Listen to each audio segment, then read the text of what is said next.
Hello. Welcome everyone. I'm sorry we're starting a little bit late.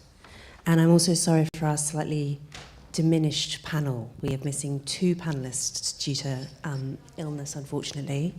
But this is not a bad thing because it means that we have more time to hear from Nicole and Ivan. And I will also play a little bit more of a panelist role and a little bit less of a chair role. So to introduce me, first of all, my name's Louise Perry. I'm a journalist and an author. My relevance to today's discussion is that I wrote a book last year called The Case Against the Sexual Revolution. So that sets out my stall, or my opinions on the matter at hand.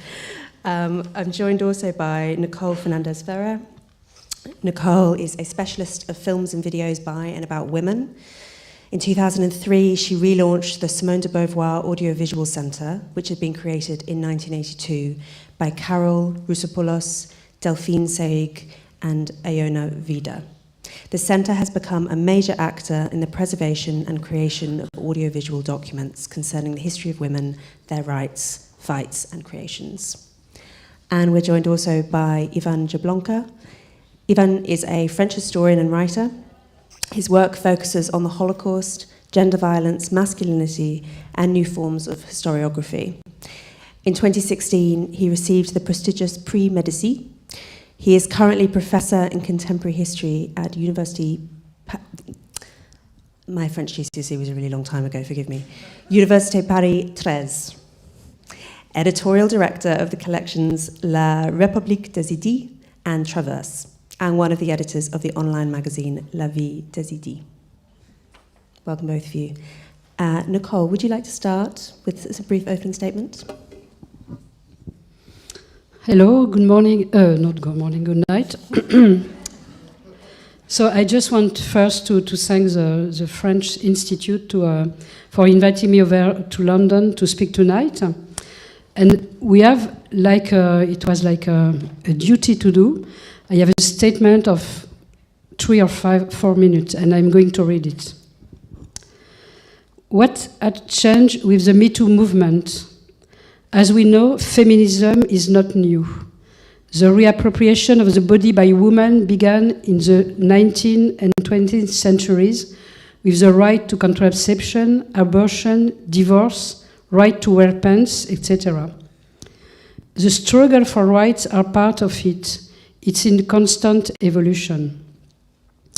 But with the Me Too movement, a shift happened.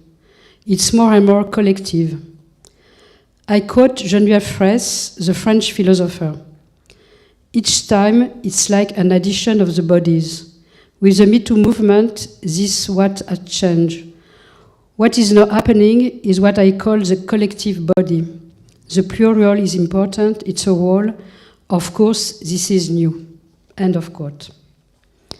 What is important is the fact that an act of violence against women will be reconstructed not only as a chain of events, but in the context of the society and the world in which we live. It's not only a complaint, it's crucial indeed, but an analysis of the daily violence against women and children. It is about the patriarchal society, about men's discourse overwhelming the public sphere. Sexual violence is also an attack on the individual, which is a major principle of democracy. We heard and read the idea that women are finally speaking out about sexual harassment and assault, but women and children have been silenced or not listened to. Words are not only liberated as speech, what is central is a listening aspect of the Me Too movement. At once heard, women need to be believed as well. The Me Too movement has brought issues treated as individual questions into the public arena. When some conservative people, right and sometimes left-wing, say that we must let justice take its course, it is hypocritical and insincere. Because we know that most complaints fail, at least in France. I don't know the situation here in UK. Me Too is also a fight against disqualification. Disqualification of women's ideas, of women's skills, of women's intelligence, of women's performance in sport, of women in space in general, etc.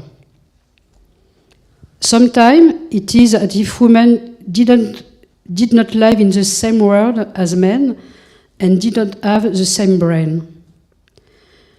A work like Feminicide is relevant because it denounces the systematic approach of the so-called woman problems. For example, rape became a crime in 1980 in France, and it's not a moral or psychological question, but a real political issue. We must advance with equal rights. I quote again Geneviève Fraisse. Me Too is not a movement to free speech, by whom and for whom.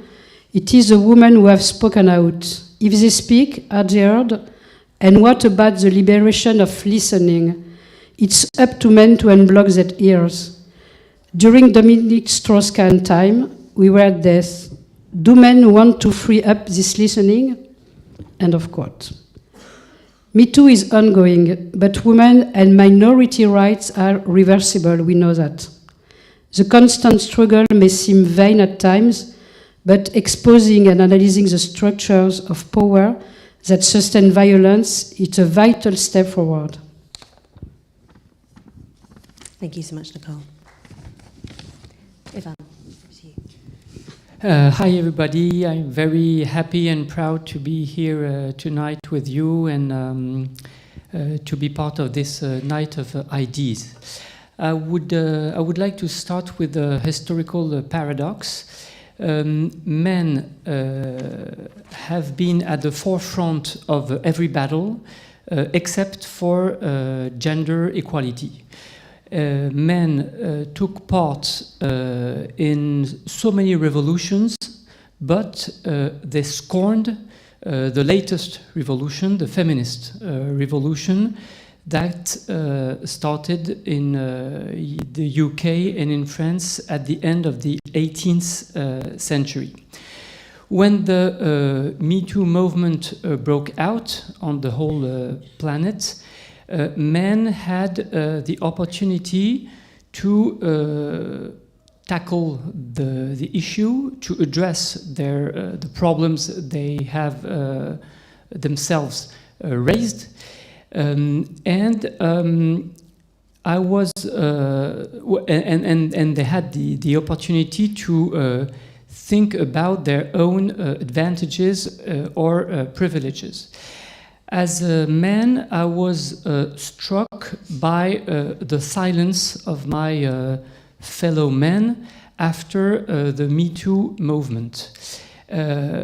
Probably this silence is due to their own hatred or hostility or intellectual inability or embarrassment, but in a way or in another, they hadn't anything to say or to tell about this movement that had so many things to say to them. So I wanted in one of my books, I wanted to raise this issue and ask what masculinity do we need and do we want after Me Too and in this Me Too era. Or to put it in a more familiar way, in a more practical way, what is a good guy? As far as gender justice is concerned, what is a good father? What is a good partner? What is a good physician? What is a good teacher? What is a good politician? What is a good urban planner? And so on and so forth. So, of course, it's important for men to be kind, respectful, or gentle. But I think that what is required of men is that they be just. And so I won't speak on a psychological basis, but on a more political basis, which means the endeavor, my goal or my endeavor would be to reconcile masculinity and justice for a kind of a gender New Deal. And I would like, before finishing this introduction, I would like to make two precisions or two observations. First of all, I don't consider myself as just men. I mean, I do what I can. I try hard to be the most perfect father and husband, but I know that, as I said, it's not on a private or family basis that the struggle has to be led. Or, I mean, not only on this basis. So I don't want, by launching this debate on gender justice, I don't boast myself as a man who deserves medals or stuff like that. The second observation is about the gender justice and how it is a kind of contemporary utopia. In my view, in the 21st century, there will be maybe 2 or 3 utopias. Among them, maybe the reform of capitalism. The second one could be the fight against the climate change and the global warming. And one of them could be the invention of new male role models, what I called gender justice, and the reconciliation with masculinity and gender justice. So I don't think gender justice currently exists, but it can be deemed as a kind of utopia or a horizon that we in private or we collectively could follow. Since we do need utopias to guide our attitudes, our actions, and of course our societies. Thank you so much, Yvonne. Transitioning a little bit from chair to panelist. I take I suppose, slightly heterodox view of feminist history. I should say that my background before becoming a journalist was I studied women's studies at university. I worked at a rape crisis centre. I've been a feminist working in and around feminism for my entire adult life. And during that time, I've become quite sceptical of what I think of as sometimes the great woman theory of history, the idea that what has led us to this point where we have plenty of problems, but we have unprecedented level of gender egalitarianism, at least in the West, is all to do with feminism. It's all to do with the kind of intellectual striving of brilliant women in particular. I don't doubt that there are brilliant women and that they have had influence. I wouldn't write books if I didn't think that ideas could change the world a little bit. But I think that actually the story of the last 100 years in particular, and also longer, is a story of material change. The fact that we have gone from being a society dependent on manual labour in particular to being a society that is, not just fully industrialised, but rapidly entering the digital era. Male physical strength just matters less than it has done in pretty much any time and place that you care to name. And we have all sorts of technologies, washing machines, tampons, central heating, all of this stuff, which makes the necessity of the gender division of labour so much less obvious. It is just so much easier now. I say this as a working mother who made dinner with the microwave this evening. It is so much easier now for women to inhabit public life and also keep a household warm, clothed and fed. This is, I think, the story of the 20th century. We have had this sudden launch of women into public life, and the key piece of technology, the thing that I wrote the Cases Against Sexual Revolution about, is the pill. It is the first time in the history of the world it becomes possible for women to control their fertility in a way that they never could before. We've never had reliable contraception in the way that we did when the pill arrived on the scene. And I don't think that that is an entirely positive story. I don't think it's entirely negative either. But I think actually we look around at our sexual culture, we look at the Me Too movement, and we see a great deal of pain, a great deal of dissatisfaction with our current sexual culture and with relationships between men and women. I see polarization between the sexes, I'd say particularly among younger people, partly enabled by the internet. Polling shows a great deal of unhappiness among young people.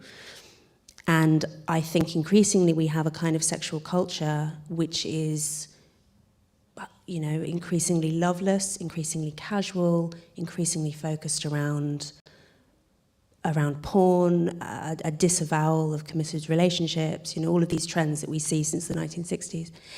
And my view of Me Too is that it was an entirely legitimate cry of pain from women who had been promised with the sexual revolution that sexual violence would become a thing of the past, that true egalitarianism between the sexes would be achieved, and who have not been, that promise has not been delivered. It's very apparent that promise has not been delivered. So what you often heard with Me Too was accounts of criminality, of sexual violence, but also of the kind of disrespect and unhappy relationships between the sexes, which are, I think, partly actually a consequence of the sexual revolution. So my view is not that the state we're in is a result of the fact that the sexual revolution has yet to be completed, that we've yet to reach the sort of utopian ideas that Yvonne was talking about. I think that actually there is a core problem with the whole notion of liberation. I think that, I know that this is a controversial thing to say, I think that the idea of just kind of inserting more and more freedom into the system was inevitably going to result in what we're seeing right now, which is actually the strong predating on the weak, which normally means men predating on women, and women being very unhappy about it because we've not been delivered the freedom that we were promised. All of which is to say that I am, I think, a little bit sceptical of the sort of the political and intellectual project which we're now maybe coming to the end of, launched in the 1960s in Paris. Crucially, some of the most important thinkers in this area have of course been French. I wonder, Nicole, do you think that there is a good news story? If we're looking at these last several decades, do you have a more optimistic view than I do? Yes, I think it's not feminism and liberation of freedom for women, or for. I think that we have to include minorities. It's not a minority, women. In fact, it's a majority, but it's a minority in terms of power, like LGBTQIA people or queer people. Yes, I'm optimistic, in fact, because I work with young people. We in our audiovisual center in Paris, we made some workshop about gender stereotypes. So we go from school to a university, and we work with advertising, with short film, with archives from our archives from the 70s, from the liberation movement, from the sex worker struggles, and many, many different issues. And so I see a change because I'm old enough to see a change from the 80s till today. For example, we can talk about LGBTQNE or queer people without seeing people laughing or just looking at their shoes because they are confused to talk about that. We can talk about abortion, including in a Catholic school. I had this experience.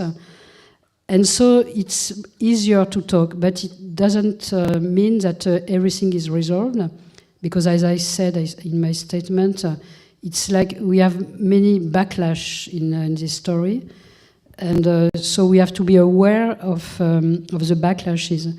But we have to work to, I think that to have open debate, not only with young people, because sometimes they say, you have to educate young people because they are so, especially boys, they are so misogynist, etc. But it's all the society, it's the same problem. But it's easier to talk with young people and to work with them, to see images, because we are always seeing images during all the days. And so we have to deconstruct and to analyze all these images and to see what happens if we have no distance with what we are going to hear from films or from publicity or things like that. And I think it's a very interesting job, and I see some changes. I work also in jail, mainly with women, but also with men, and we make some workshop too with 10 or 12 men in jail. And for example, I choose a question about masculinity in film, different masculinity in film, and it was really interesting to see the reaction of the 12 men around me, because they say that it was so strange for them to see a not regular man, that it was really interesting. And we have a very interesting debate with them, because they are able to think and to, not only people in jail, but in general, they are able to think and to understand that something is wrong in society, that there is too many differences. And many of these men, especially in jail, are here for violence or for things like that. So I think that we have to continue this way of working with people, to talk and not just to be separated and think that no, it's too difficult, nothing changed. I heard that from people of my age saying that nothing changed, but it's not true.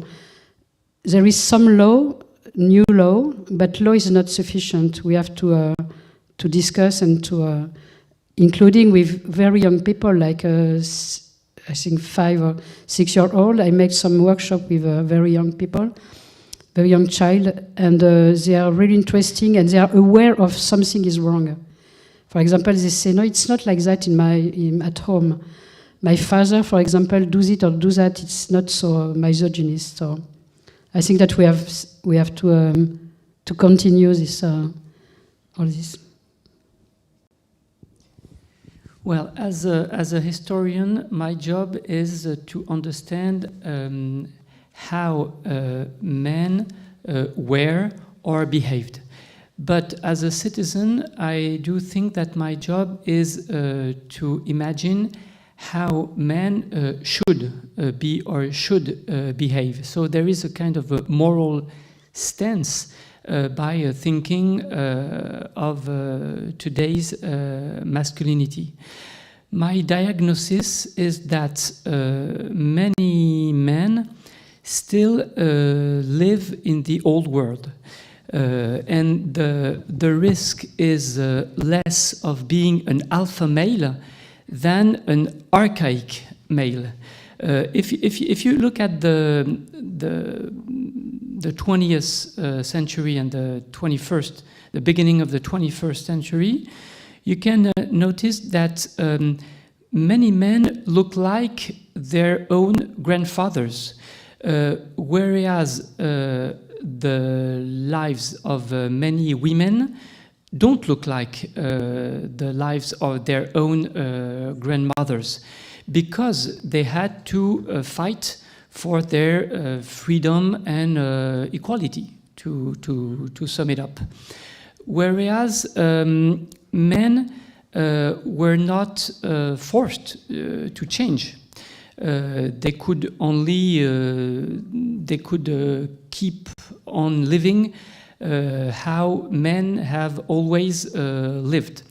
So my reflection on masculinity is a way to help men, and myself included, to catch up with what I would call the new world. Nevertheless, I don't think we should blame or vilify or attack men or make them feel bad, simply because we need men. I mean, many women need their father, their brothers, and they like to make love or children with men. So we cannot simply get rid of men as a bad part of the social body. We cannot throw them away in the garbage can. So what shall we do to help them or to convince them to change? Well, instead of making them feel bad about their current conditions or about their privileges, I think it would be more useful to talk about happiness, and especially their happiness. Of course, women's happiness is part of is at stake, of course, but I would like to limit the current discussion to men's happiness. Some men, or maybe most men, are stuck in what I would call a gender prison. They think that they have to stick to some compulsory male models. They have a kind of they live in a kind of a male alienation, and it's not on a private and a psychological basis. If you look at very robust and stable statistics such as committing suicide or car accidents or petty offenses and crime, you can see how this male alienation weighs a lot on men's shoulders. For example, men take their own life. I mean, they commit suicide 3 or 4 times more than women, and this from the end of the 19th century until nowadays. Or we know that jails and prisons are full of men, not women, men. Or we can also look at the car accidents or motorcycle accidents statistics and see that victims as well as perpetrators of those accidents are mostly men. So I don't want to say that men would be victims, or if they are victims of themselves. What I would like to say is that male alienation and this gender prison I was referring to is something very real, and sometimes it creates family tragedies when a man takes his life because he suddenly is doomed to unemployment. There's a kind of a personal breakdown, and the man cannot stand this kind of collapse. So this has a lot to say about our model, and especially masculinity models. So you can see that it's all about happiness, or another way to live and to take care of our loved ones, children or elderly people, just to talk about family matters. It's another way to live, to work, to care for, to love. And this has a lot to do with politicize and or repoliticize and complexify the masculine today. Yes, if we talk about statistic of numbers, we have to add that many more women, it's a majority of women killed by men. You know that, I don't know the statistic here in UK, but in France it's a lot of people, quite 300 women killed by their ex-companion, ex-husband or husband. And regarding the suicide, there is more LGBT people, young people committing suicide than straight people. So we have to make some nuances in this statistic. We're running a bit low on time. I want to open it up to the audience and hopefully continue this discussion. Masculinity is fantastic.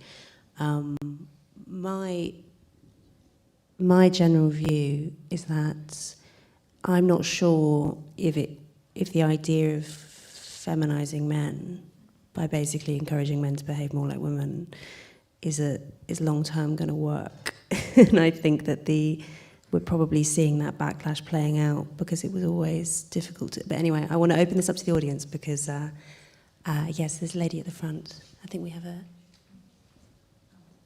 this lady down here. Thank you. I lived in Minneapolis, Minnesota years ago, and I co-facilitated women's groups at a women's center, Chrysalis, the women's center, for years. And my massage therapist, my male massage therapist, back in 81, 82, thereabouts, invited me to help lead, co-facilitate men's groups that were starting up in the international men's movement that was just getting started. It was the most amazing experience because I heard men, they opened up even though I was a woman, or possibly because, but they were opening up to each other about things that I had never heard men talk about. The pressures on men. Women we were supposed to be sex objects, they were supposed to be success objects.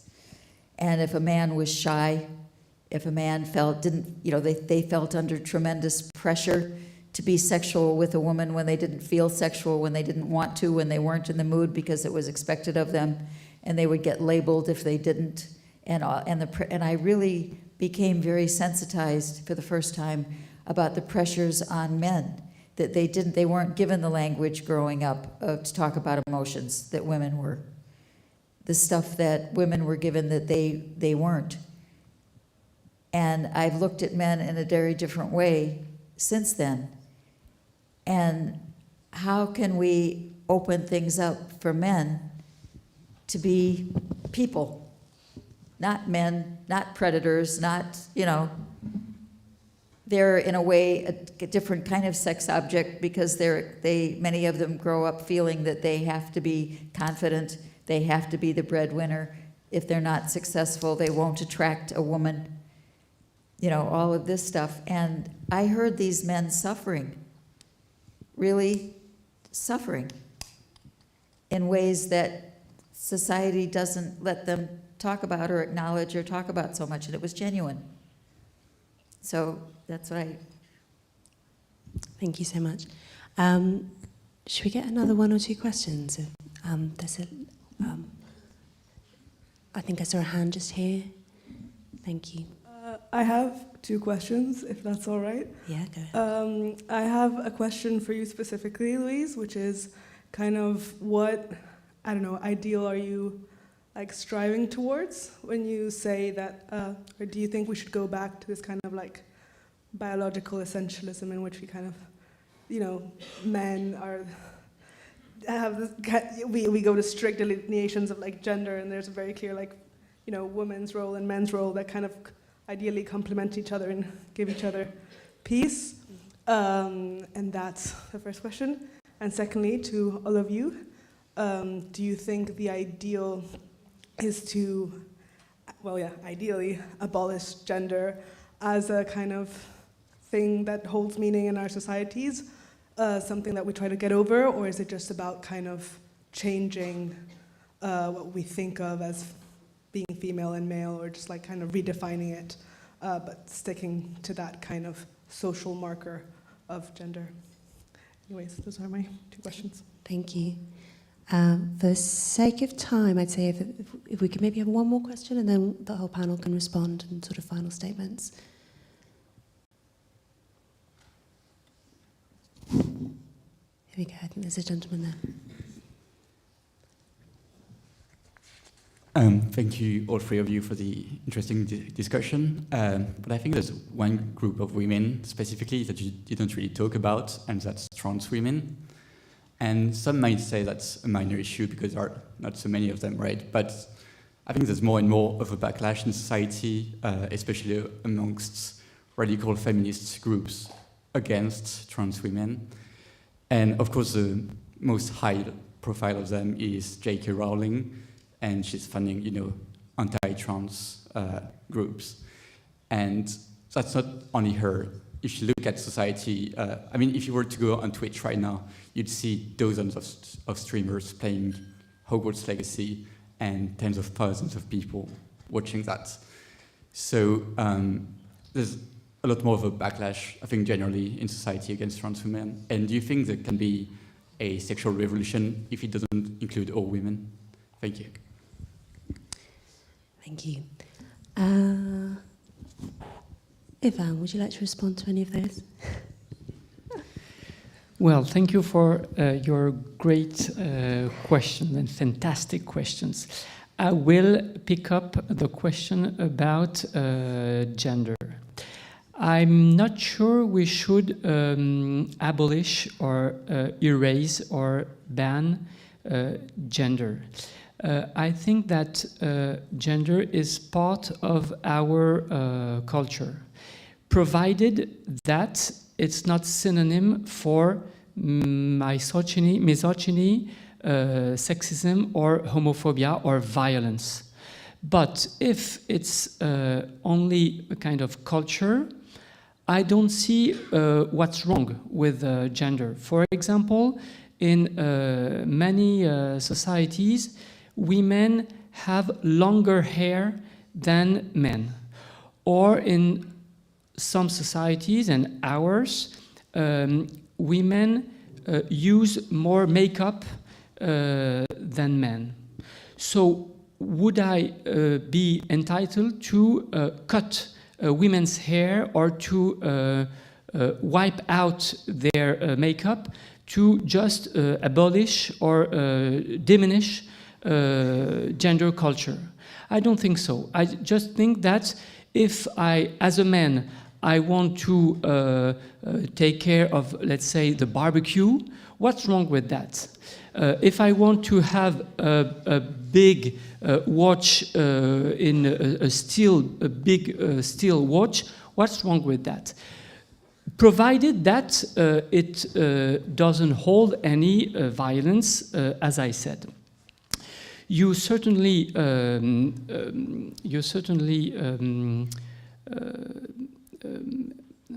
saw that I'm a man and a white man and kind of old man, and I could specify that I'm also a heterosexual man. So with all those shortcomings, am I doomed to uselessness, and am I entitled to take part in this debate that we have about Me Too and masculinity? So please let me tell you a few words about me as a man. First of all, I'm the father of 3 daughters, and it has a lot to do with what I'm currently saying, because feminism has become kind of a daily struggle for me. And I will stop here, more because I'm talking too much as a man. Finally, You know the notion of mansplaining. yes. So maybe it's time to stop my answer. See, okay. I just wanted to say that as a man, it's not obvious or easy to talk about gender justice.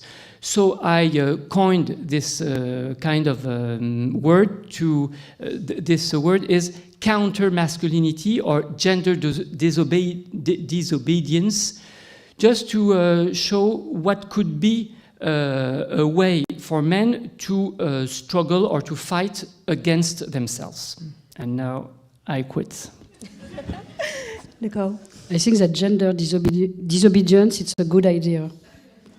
And it was, I know that queer people know this notion of gender disobedience, so maybe it's a new way of changing the genders. But I think that I wanted to, somebody talk about transphobia in the feminist group, and it's true that in France, and I know that it's the same here and in many countries, that there is a movement of, I think, a few group of feminists, very few, that are transphobic.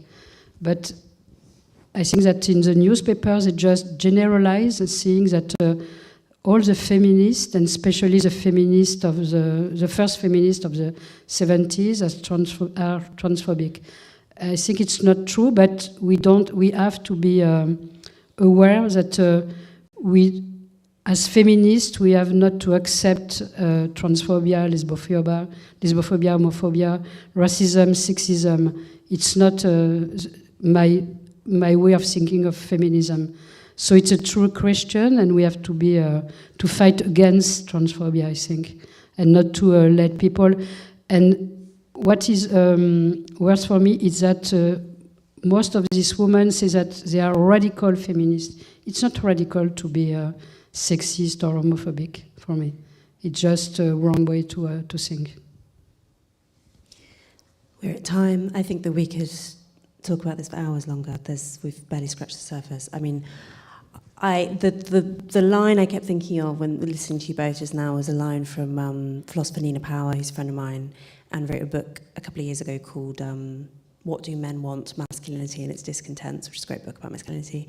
And her opening sentence is, men and women exist, sometimes they even get along, which I just think is one of the great opening sentences of any book about men and women. So I'm sorry, we're going to have to leave it there because we're at time. But thank you so much for thoughtful questions, and thank you so much to the panel. Thank you.